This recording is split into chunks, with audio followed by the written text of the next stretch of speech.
టీవీ4 Telugu news కి స్వాగతం.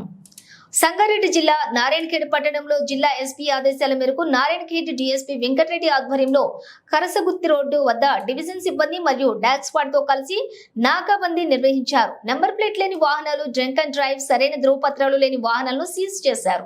ఈ సందర్భంగా డీఎస్పీ మాట్లాడుతూ నారాయణఖేడ్ పక్కన కర్ణాటక, మహారాష్ట్ర సరిహద్దు ఉండటంతో అక్కడ గంజాయి సాగు తగ్గినా రవాణా పెరగడంతో అక్రమంగా గంజాయి రవాణా జరగకుండా అరికట్టడానికి ఈ నాకాబందీ నిర్వహిస్తున్నామన్నారు.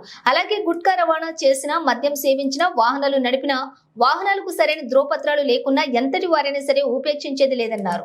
ఈ నాకాబందీలో ఖేడ్ సిఐ శ్రీనివాస్ రెడ్డి, డివిజన్ ఎస్ఐలు మరియు డివిజన్ సిబ్బంది తనిఖీల్లో పాల్గొన్నారు. ఈరోజు మన సంగారెడ్డి జిల్లా నారాయణఖేడ్ నందు మనకి ఎస్పీ గారి ఆదేశాల ప్రకారం నారాయణఖేడ్ టౌన్లో వెహికల్ చెకింగ్ ఆర్గనైజ్ చేయడం జరిగింది. ముఖ్యంగా ఈ వెహికల్ చెకింగ్లో మేము డాగ్ స్క్వాడ్ని వాడి దాన్ని చెకింగ్ చేయడం జరుగుతుంది. దీని యొక్క ముఖ్య ఉద్దేశము మత్తు పదార్థాలు అంటే గాంజా కానీ ఇంకా మరి ఏదైనా మత్తు పదార్థాలు ఏమైనా వెహికల్లో ట్రాన్స్పోర్ట్ చేసినా కానీ ఈ డాగ్ స్క్వాడ్ ద్వారా మేము దాన్ని పసిగట్టే అవకాశం ఉంటుంది. అదేవిధంగా వేరే అనుమానితులను కూడా మేము చెక్ చేయడానికి ముఖ్యంగా ఈ వెహికల్ చెకింగ్ చేస్తున్నాము. ఈ మధ్య ఎక్కువ నెంబర్ లేకుండా వెహికల్స్, టూ వీలర్స్ కానీ ఫోర్ వీలర్స్ నడుపుతూ ఉన్నారు.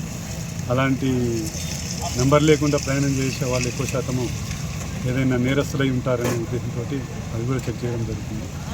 సో మీ ద్వారా మా ప్రజలందరికీ విజ్ఞప్తి ఏంటంటే మోటార్ వెహికల్ ప్రకారం రూల్స్ని పాటించి హెల్మెట్ వాడి తాగకుండా డ్రైవింగ్ చేయాలి. తాగి డ్రైవింగ్ చేయడం వల్ల చాలా అనర్థాలు జరుగుతున్నాయి, యాక్సిడెంట్ జరుగుతున్నాయి.